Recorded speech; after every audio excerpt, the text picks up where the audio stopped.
Order! Order! You are an incorrigible delinquent at times. Behave yourself, man!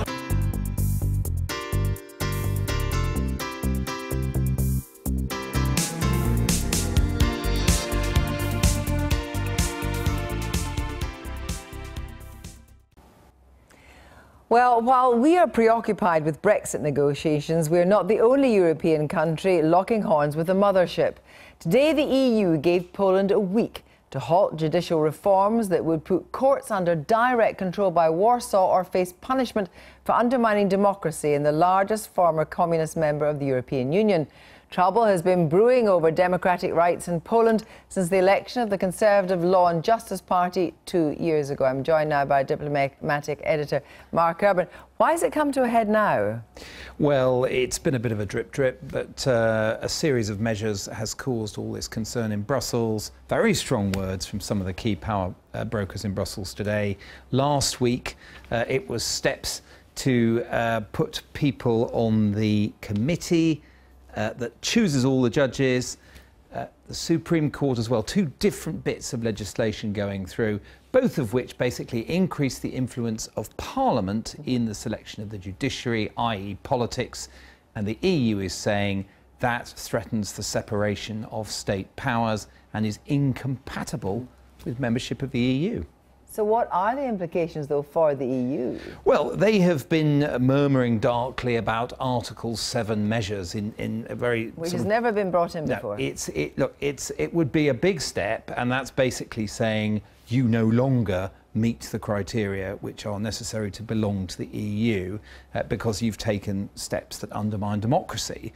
They're not going to do it immediately, and there are some big questions. They can start the process by majority rule, but if it gets to the sanctions point, which is saying you're suspended, you can't take part in meetings of the EU, that requires unanimity. And Hungary, which also has an assertive, right-leaning leader that's been in trouble with the EU over some measures, has already said it would veto sanctions. So it could be quite a damaging, ongoing standoff between the East European countries, Poland and Hungary, and the Commission. And of course, demonstrations tonight. Thank you very much indeed, Mark. Well, we did ask the Polish government to join us tonight, but they declined. I'm joined instead by Kamila Gasiuk-Pijowicz. She's a spokesperson for the opposition Modern Party, and she joins me from the Parliament building in Warsaw, where she's very kindly stepped out of the debate. We hear the protests outside, Kamila. Can you tell us what's going on within the chamber and also outside? So at the moment we have a Commission on Human Rights and Justice ongoing. The subject is the act on liquidation of the Supreme Court.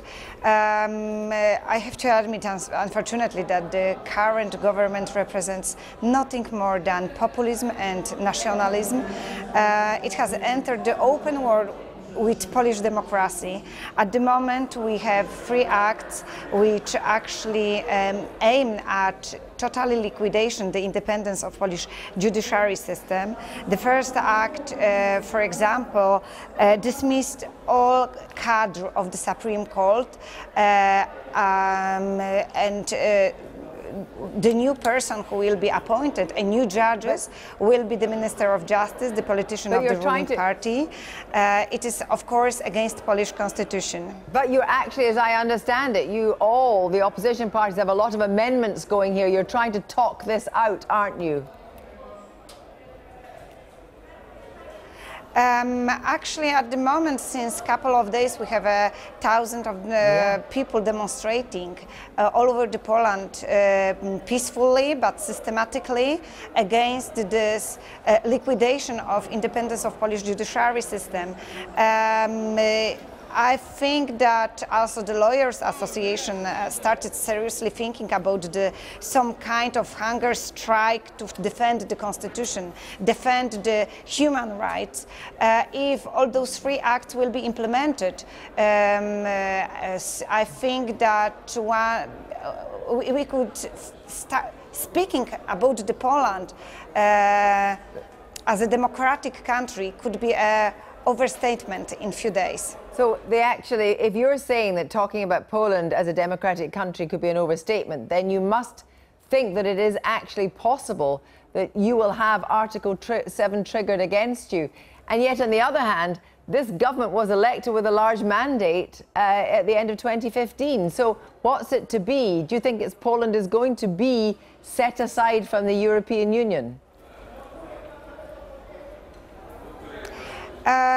This huge mandate, I'm not so sure that it was a huge mandate.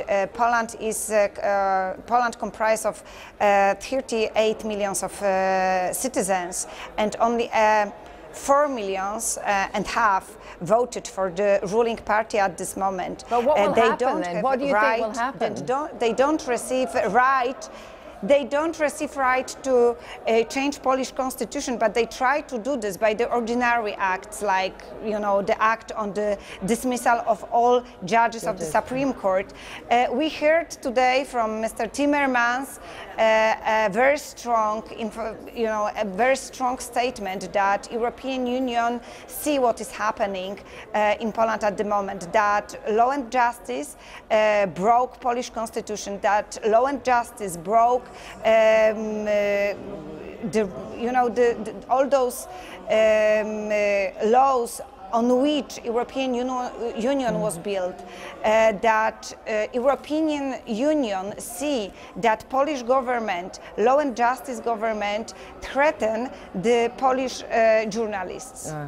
Well, thank you very much for joining us tonight. And this is what is important to underline, that... Okay, thank you very much.